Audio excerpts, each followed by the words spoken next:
Title: The Disappearing Pot of Soup, A Family Mystery. Chapter 1: The Midnight Thief. Our compound in Umuokoro was like every other village, peaceful by day, mysterious by night. But something strange had started happening in our home. Every morning, Mama's big black pot of soup looked lighter. Did someone eat soup in the night? She would ask, arms akimbo. But we always said no. We were 6 children, 1 papa and 1 very suspicious cat named Ekwensu, because he always showed up where trouble was. Mama began to mark the soup line on the pot with white chalk. The next morning, half gone. That was when we knew something, or someone, was stealing the soup at night, and Mama was not having it. Chapter 2: The Family Meeting. Papa called a family meeting. It was serious, no phones, no food, just Papa standing with a long chewing stick and a frown deep enough to plant yam in. Whoever is eating this soup at night, confess now. God is watching, and so am I. Nobody spoke. Even our small cousin Muna, who usually snitched for sweets, kept quiet. Mama added, "This is not ordinary. This is spiritual soup now. If you eat it again, your stomach will dance one corner without beat." The house fell silent. From that night, we all slept with one eye open. Even the cat. Chapter 3: Ekwensu the Suspect. Our cat, Ekwensu, had a reputation. He once dragged a fish from Mama's frying pan and didn't blink when slapped. So naturally, he became suspect number 1. We began watching him. Muna even tied a tiny bell around his neck. But every night, Ekwensu curled beside Papa's Bible and didn't move. The soup still vanished. "Mama, maybe it's the rats," I offered. Mama stared at me like I had insulted her ancestors. "Do rats climb pot, open cover, eat meat, then close it back? Use your brain, wokum?" I kept quiet, but now we were scared. This thief was clever. Too clever. Chapter 4: The CCTV Plan. My elder brother Emeka had just returned from NYSC in Lagos. When he heard about the soup, he laughed until he coughed. "This wasn't a small thing," he said. "Let's put a camera." "A camera?" Papa asked, confused. "Yes, nah. Let's catch this soup thief in 4K. Papa didn't really understand, but he agreed. Emeka brought out his small phone, taped it above the kitchen window, and connected it to a power bank. "This night, we go know who they steal soup," he said. That night, nobody slept well. Even Mama cleaned the pot with extra care. Something was about to happen. Chapter 5: The Footage. At 5 a.m. sharp, we all gathered around Emeka's phone. Even the cat sat with us. Emeka hit play. For the first few hours, nothing. Just the kitchen, quiet. Then, at exactly 2:43 a.m., something moved. We leaned in, a shadow passed. Then, the pot cover lifted. We gasped. A hand reached into the pot, grabbed a piece of meat, and dipped a spoon into the soup. The figure turned slightly. It was Grandpa. Yes, Grandpa Okoro, in his singlet and wrapper, smiling as he sipped a goosey like it was communion wine. Would you like me to continue with chapters 6 to 10 next? Chapter 6: Grandpa's Midnight Feast. Nobody said a word. We all just stared at the screen, frozen. Mama blinked like her eyes were lying. "Wait, is that not—" "Yes, Mama," Emeka said. "It's Grandpa." Grandpa Okoro, our quiet old grandfather who hadn't spoken more than 20 words in a week, who used a walking stick, who slept before 8 p.m. every night. But in the video, he looked younger, stronger, more mischievous. He even licked the spoon like he was enjoying himself. Then he covered the pot gently and tiptoed out like a cat burglar. Mama dropped her wrapper. Chapter 7: The Confrontation. That morning, Papa sat across from Grandpa at the breakfast table, arms folded. We were all peeking from the hallway. "Papa, did you eat the soup last night?" Grandpa looked up, innocent. "Soup? Me?" Papa showed him the video. Grandpa watched silently, chewing on his lip. Then he burst out laughing, a deep, hearty laugh that shook the table. "You caught me, Ann?" "Aya, you children think you're sharp." We were shocked. "Papa, why?" Mama asked, half laughing, half angry. Grandpa shrugged. "I fought in Biafra War. This one is small mission. Midnight soup is sweeter. Ask anybody." We didn't know whether to laugh or cry. Chapter 8. Grandpa's Secret Routine. It turned out Grandpa had been doing this for 2 months. Every night when the house was quiet, he would sneak to the kitchen and enjoy his private moment with the pot of soup. He called it soup meditation. "But you always act tired during the day," Emeka said. Grandpa winked. "That's part of the disguise." Mama wanted to scold him. She tried, but halfway through she burst out laughing. "I thought it was a spirit." Grandpa pointed at the cat. "Even Ekwensu knows not to disturb my night soup." That was when we realized this man had been playing us and winning.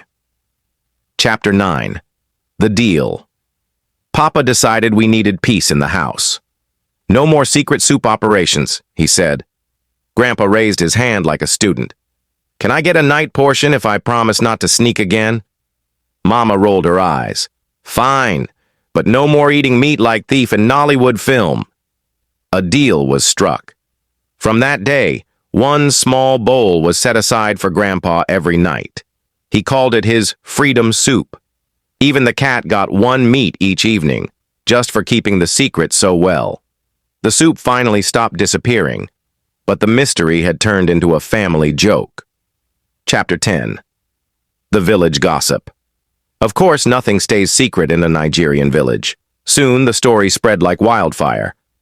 "Mama Ifeoma, did you hear? Grandpa Okoro was the soup thief-o." "And that old man with one tooth? Wonders shall never end." People came to visit just to laugh and hear the full story. Some brought bread, hoping for a taste of Mama's spirit soup. Mama became famous. She started calling the soup Egusi a la Ghost. Even a local radio presenter came to interview Grandpa. "What do you have to say, sir?" Grandpa smiled proudly. "I came, I saw, I souped." Chapter 11. A Second Disappearance. Just when we thought the case was closed and peace had returned to the kitchen, the soup disappeared again, this time after Grandpa had already eaten his reserved bowl. Mama screamed, "Ewoo! Not again!" The pot was empty. Not even oil remained. "Did Grandpa take double?" Papa asked. Grandpa raised both hands in surrender. "Me? At my age? Do you want me to die of pepper overdose?" We were back to square one. And once again the house fell silent, with everyone looking at each other like suspects in a detective movie. Chapter 12. Operation Double Camera. Emeka had a bright idea. If one camera didn't catch everything, maybe we need more. So we installed 3 cameras, one in the kitchen, one at the hallway entrance, and one pointing at the backyard window. We locked the kitchen door. Mama even added holy water and shouted, "Let any demon who touches this soup be paralyzed." That night, we all sat together, watching the live footage like it was a football match final. Nothing happened until 2:47 a.m. The backyard window creaked open, and a hand, small, quick, and shaky, reached through. Chapter 13. The Real Thief. We screamed. "It's a child!" "No, wait, is that Chibuzo?" Chibuzo was our neighbor's teenage son, a boy so quiet he could walk past you 10 times and you'd forget he was even there. The camera showed him sneaking in, using a bent spoon to lift the pot lid and scooping out soup into a plastic bowl. He didn't even take meat, just soup. Then he quietly escaped back through the window.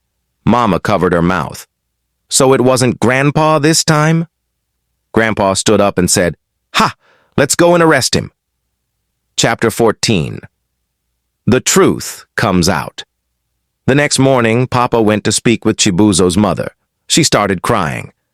"My son has been doing it behind my back, since my husband lost his job. Sometimes we don't even have food at night." Silence fell. Even Mama's hands dropped to her side. Papa came home and told us everything. I know it's wrong, but he was hungry. He only took what he needed.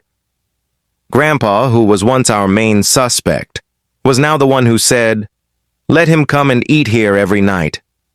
There's enough soup for all of us." We were speechless. For once, the pot of soup was no longer a mystery. It was a blessing. Chapter 15. The Soup Kitchen. Begins from that day, our house turned into something unexpected, a mini soup kitchen. Mama started cooking larger pots, twice the usual size. Every evening, children from the neighborhood would quietly knock on our back door. Mama would smile and say, "One ladle each, and don't forget to thank God." Grandpa sat by the doorway, acting like a security guard and making sure nobody took more than one meat. Even the cat had to behave. Soon, the news spread beyond our street. Local churches donated ingredients. A small NGO even offered a donation for a new stove. The mystery had ended, but something better had begun. Chapter 16. A New Kind of Family. The small soup kitchen in our home grew faster than anyone expected. Soon, Mama had volunteers, neighbors, aunties, even the church youth choir, helping to chop onions, stir the pot, and wash plates. But something else changed, too. Chibuzo, the original soup thief, started coming every evening, not just to eat, but to help. He washed dishes. He mopped the floor. He even learned how to dice vegetables like a pro. Papa patted him on the back one day and said, "You're not just a neighbor anymore. You're family now."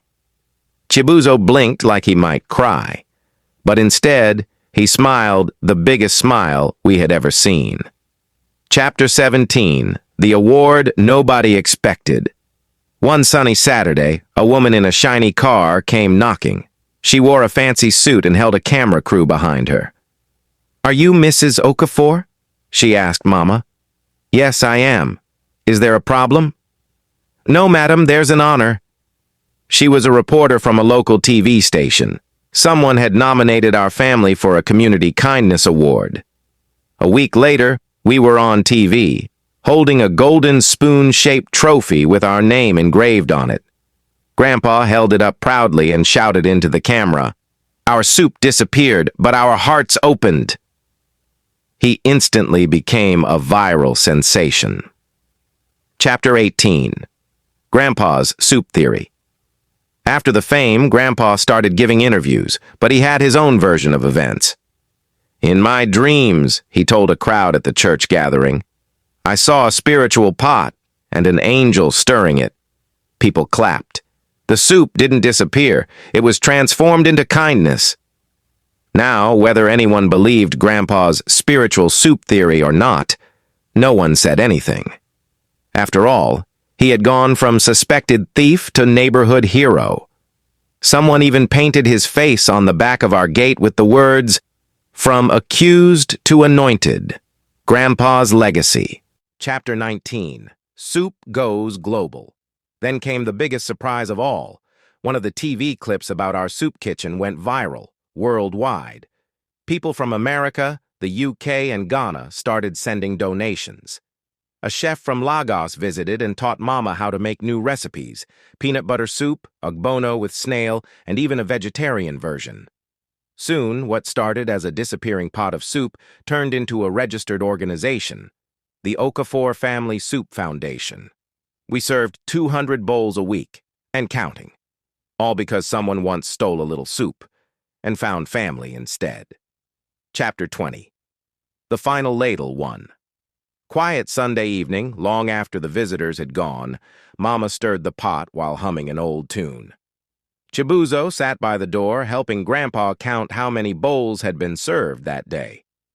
Emeka cleaned the camera lens we'd left on the wall, not to catch thieves anymore, but to capture memories. I stood in the corner, writing all of it down, so no one would forget.